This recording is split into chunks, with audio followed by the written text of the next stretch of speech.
Hello friends, welcome to SSC coaching centre. दोस्तों, आज मैं आपके लिए नंबर एनोलॉजी के क्वेश्चन लेकर के आया हूं और ये सभी प्रश्न परीक्षा में पूछे गए हैं।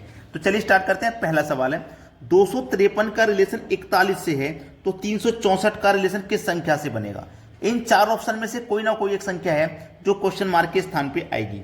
तो हमें रिलेशन से पता करना है कि 253 से अगर मैंने 41 बना लिया तो उसी जो लॉजिक मैंने यहाँ पे लगाया होगा ना, वही लॉजिक से मैं यहाँ पे संख्या फाइंड कर लूंगा। तो देखिएगा यहाँ पे क्या लॉजिक है वो ध्यान से देखिएगा। सबसे पहले में क्या करना है, इन दोनों संख्या का गुना करना है। ये दोनों संख्या ना, इनको गुना कर लीजिए। 2 पंजे 10 हो जाएगा। इन दोनों संख्या का पहली दो संख्या गुना हो गया ना। अब बाद वाली दोनों संख्या का गुना करो। इनका 5 दिया 15 हो गया। पहली का दूसरी से हो गया, दूसरी का तीसरी का हो गया, लेकिन पहली का और तीसरी का नहीं हुआ अभी, तो इन दोनों का भी कर लो। 2 तिया 6। सबको हम क्या करेंगे, जोड़ेंगे। पहले तो सबको जोड़ेंगे। 10 और 15 25, 25 में जोड़ देंगे 6 तो ये जाएगा 31। लेकिन हमको कितना चाहिए, 40 चाहिए। तो 31 में हम क्या करेंगे, 10 और जोड़ देंगे अपनी तरफ से, तो देखो ये 41 हो जाएगा। हो गया ना 41। अब सेम लॉजिक यहां पे हमें लगाना है। पहले इन दोनों का गुना 3 6 18, फिर इन दोनों का गुना 6 चौको 24, फिर पहली का और तीसरी का गुना 3 चौको 12। सबको जोड़ देना है, ठीक है। 18 और 12 30, 30 में जोड़ेंगे 24 तो ये जाएगा 54। जोड़ने के बाद में हमने यहां पे देखो 10 जोड़ा था। अगर मैं यहां पे भी 10 जोड़ूंगा तो ये 54 में 10 जोड़ने पे 64 हो जाएगा, जो कि ऑप्शन में नहीं है। अब हमें ध्यान ये देना है कि हमने ये जो 10 जोड़ा था ये किस आधार पे जोड़ा है।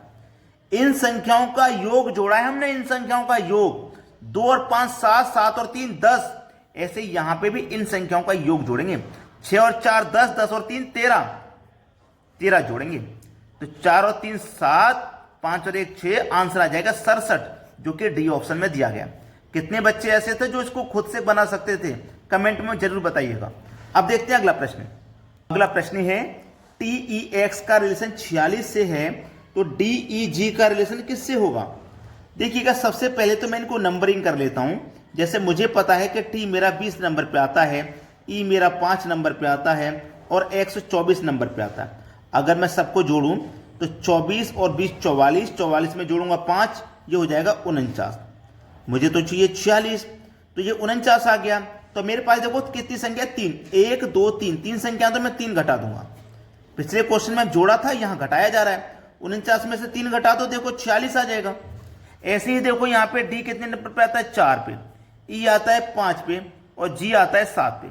सबको जोड़िए, 7 5 12, 12 और 4 16।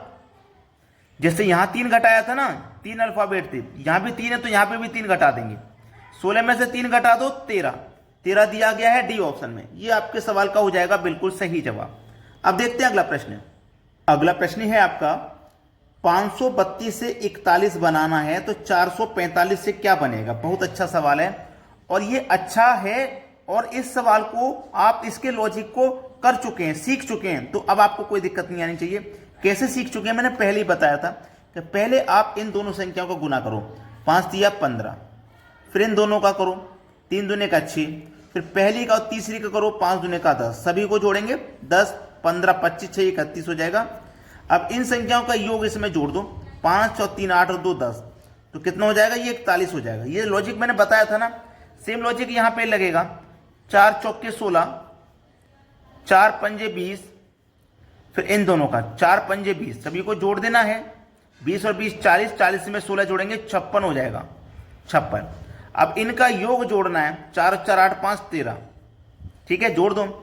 6 और 3 9, 5 और 1 6, 69, जो कि पहले ऑप्शन में दिया गया है। ये बिल्कुल सही जवाब है इस सवाल का। समझ में आया सभी को? अब देखते हैं अगला प्रश्न।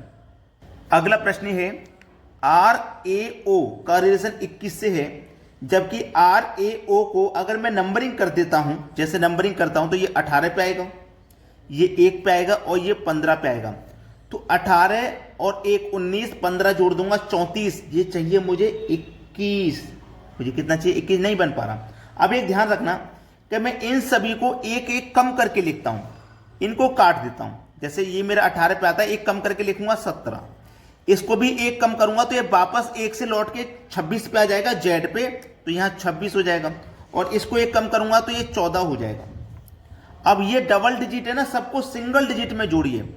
1 और 7 मिलकर के 8, 2 और 6 ये भी 8, 1 और 4 मिलकर के ये 5। अब देखो ये कितना हो जाएगा, 8 और 8 16, 16 में जोड़ देंगे 5, 21 हो जाएगा। देखो 21 मेरा बन गया। सेम लॉजिक लगेगा आगे भी। अब इनको भी मैं एक कम करके लिखूंगा, सबको एक कम करके, जैसे मैंने इनको एक कम करके लिखा था ना, तो ये 4 पे आता है लेकिन एक कम करके लिखूंगा 3, ये 5 पे आता है लेकिन एक कम करके लिखूंगा 4, ये 22 पे आता है लेकिन एक कम करके लिखूंगा 21 हो जाएगा। सबको जोड़िए, सिंगल डिजिट बनाइए। लेकिन ये तो पहले से सिंगल डिजिट है, ये पहले से सिंगल डिजिट है, इसको भी सिंगल डिजिट बनाइए। 2 और 1 3 हो जाएगा, 2 और 1 हो गया 3। अब करना क्या है आपको, ये कितना है 2 और 1 3। अब इनको जोड़ो, 3 और 4 7, 7 और 3 10, सवाल खत्म। बी ऑप्शन बिल्कुल सही जवाब। जैसे इनको सिंगल डिजिट बना के जोड़ दिया था, ऐसे हमने इनको भी सिंगल डिजिट बना के जोड़ दिया, 10 आपका आंसर आ गया। अब देखते हैं अगला प्रश्न।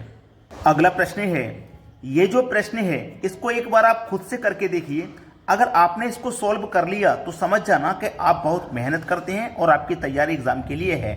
अगर नहीं कर पाए तो समझ लेना अभी आप एग्जाम से बहुत दूर हो, अभी आपकी तैयारी एग्जाम के लायक नहीं हुई है। 281 का रिलेशन 35 से है, तो 512 का रिलेशन किस संख्या से बनेगा। 281 से देखो 35 बनाना है, ध्यान रखना हमारे पास 2 दिया गया है, 8 दिया गया है और 1 दिया गया है, ठीक है। अगर इनका मैं आपस में गुना कर दूं पहले, तो 2 8 16, 16 1 कम 16, मुझे 16 मिल जाएगा। लेकिन चाहिए मुझे कितना, 35, अभी 16 आया है। तो अब मुझे करना क्या है, ये तो मैंने तीनों संख्याओं को आपस में गुना कर लिया। अब मुझे ये पहले की दोनों संख्या जोड़नी है। 2 और 8 जोड़ूंगा मैं, कितना हो जाएगा 10। पहले की दोनों जोड़ ली, अब ये बाद की दोनों जोड़ ली हैं। 8 और 1 जोड़ूंगा दोनों को, कितना हो जाएगा 9, और इनको वापस जोड़ दो तो कितना हो जाएगा 19। अब 16 में 19 जोड़ दो, ये हो जाएगा 35। समझ में आई बात। पहले तो तीनों का गुना कर दिया, 16 आ गया। फिर पहले की दोनों संख्याओं को जोड़ो, बाद की दोनों को जोड़ो, फिर दोनों को जोड़ के इसमें पहले वाली में मिला दो। ऐसे ही यहां करूंगा, 5 है, 1 है, 2 है, क्या करूंगा आपस में गुना, 5 एकम 5, 5 दूने का देखो 10 हो जाएगा। फिर क्या करना है, पहले की दोनों संख्याओं को जोड़ना है, तो 5 और 1 को जोड़ूंगा 6 हो जाएगा। बाद की दोनों को जोड़ना है, 2 और 1 को जोड़ूंगा 3 हो जाएगा। अब दोनों को जोड़ के इसमें मिला दो, 9 हो जाएगा। 10 और 9 19। ये किस ऑप्शन में है, सी ऑप्शन में। ये बिल्कुल सही जवाब है आपका। क्लियर हो गया सभी को। अब देखते हैं अगला सवाल। अगला सवाल है आपका, 612 का रिलेशन 9 से है, तो 432 का क्या होगा। भाई देखो 512 से 9 आप कैसे बना सकते हो, बहुत अच्छा सवाल है। 512 में आप क्या कर सकते हो कि जो पहली संख्या है और जो तीसरी संख्या, दोनों का आप मल्टीप्लाई कर दो, 5 दूने का 10 हो जाएगा। और जो बीच वाली संख्या है ना, इसको आप माइनस कर दो, तो 10 में से 1 माइनस कर देंगे, 9 हो जाएगा। आगे भी सेम टू सेम लॉजिक लगा दीजिए, पहली का और तीसरी का गुना कर दो, तो 4 दूने का ये 8, और जो बीच वाली है उसको घटा दो, 3 को घटा दो, 8 में से 3 जाएगा 5, सवाल खत्म हो गया आपका आंसर। अब देखते हैं अगला सवाल। अगला सवाल है, ए के टी का रिलेशन आपका 19 से है, तो पी टी आर का रिलेशन किस संख्या से रहेगा। देखिएगा, मैंने आपको एक ऐसा सवाल कराया था जिसमें मैंने इन संख्याओं को एक एक कम करके लिखा था। जैसे ए मेरा 1 पे आता है, के मेरा 11 पे और टी 20 पे आता है ना। इसी तरीके से इनका नंबर मैंने लिख लिया। फिर इनको मैंने क्या किया था, एक एक कम करके लिखा था। तो जैसे मैंने 1 से 1 कम करूंगा तो वापस जेड पे पहुंच जाऊंगा 26 पे, ठीक है। ये 11 में से 1 कम करूंगा 10, और 20 में से 1 कम करूंगा 19 हो जाएगा। हो जाएगा कि नहीं। फिर आप इनको सिंगल डिजिट बना लीजिए। 2 और 6 को जोड़ो 8, 1 और 0 को जोड़ेंगे 1, 1 और 9 को जोड़ेंगे 10 हो जाएगा। अब इन सबको जोड़िए, 10 और 1 11, 11 और 8 जोड़ेंगे तो ये 19 हो जाएगा। देखो इस 19 से रिलेशन बन गया। बिल्कुल ऐसे ही ये P 16 पे आता है लेकिन 1 कम करके लिखूंगा 15, T 20 पे आता है लेकिन 1 कम करके लिखूंगा 19, R 18 पे आता है 1 कम करके लिखूंगा 17। अब सिंगल डिजिट में एक बार ऐड करो इनको, 5 और 1 6, 9 और 1 10, 7 और 1 8, सबको जोड़ लेना है। 10 8 18, 18 में 6 जोड़ देंगे 24। तो हमारे इस सवाल का जवाब आ जाएगा 24, यानी कि पहला ही ऑप्शन है सही जवाब। अब देखते हैं अगला प्रश्न। अगला सवाल है, 152 का रिलेशन आपका 38 से है, तो 215 का रिलेशन किस संख्या से होगा। बहुत ही अच्छा सवाल है। आपके पास देखो संख्याएं कौन कौन सी हैं, 1 5 और 2, 1 5 और 2, इन संख्याओं से मुझे 38 बनाना है। तो ध्यान रखना, अगर मैं 1 का भी स्क्वायर कर दूं, 5 का भी कर दूं, 2 का भी कर दूं, तो 1 का स्क्वायर 1, 5 का स्क्वायर 25 और 2 का स्क्वायर 4 रहेगा। अगर मैं सबको जोड़ दूंगा तो मुझे कितना मिलेगा? 30 मिला ना। एक बार इनको जोड़ दो वापस, 1 और 5 6, 6 और 2 8, तो 8 इसमें और जोड़ दो तो देखो 38 बन जाएगा। सेम लॉजिक आगे लगा दीजिए, 2 है, 1 है और 5 है, सबका क्या करो? स्क्वायर कर दो। तो 2 का स्क्वायर में करूंगा तो 4, 1 का करूंगा तो 1, 5 का स्क्वायर करूंगा 25। ठीक है, सबको अगर मैं जोड़ता हूं तो कितना आ जाएगा भैया? 30, और वापस इनको जोड़ूंगा 5 और 1 6, 6 और 2 8, तो 8 इसमें और जोड़ दूंगा तो इसका आंसर 38। जैसे यहां 38 आया वैसे यहां भी 38 आ जाएगा। पहला ऑप्शन है प्रश्न का सही जवाब। अगर आपने वीडियो को अभी तक लाइक नहीं किया तो लाइक कर दीजिए, शेयर नहीं किया तो भैया शेयर कर दीजिए। ठीक है दोस्तों, धन्यवाद।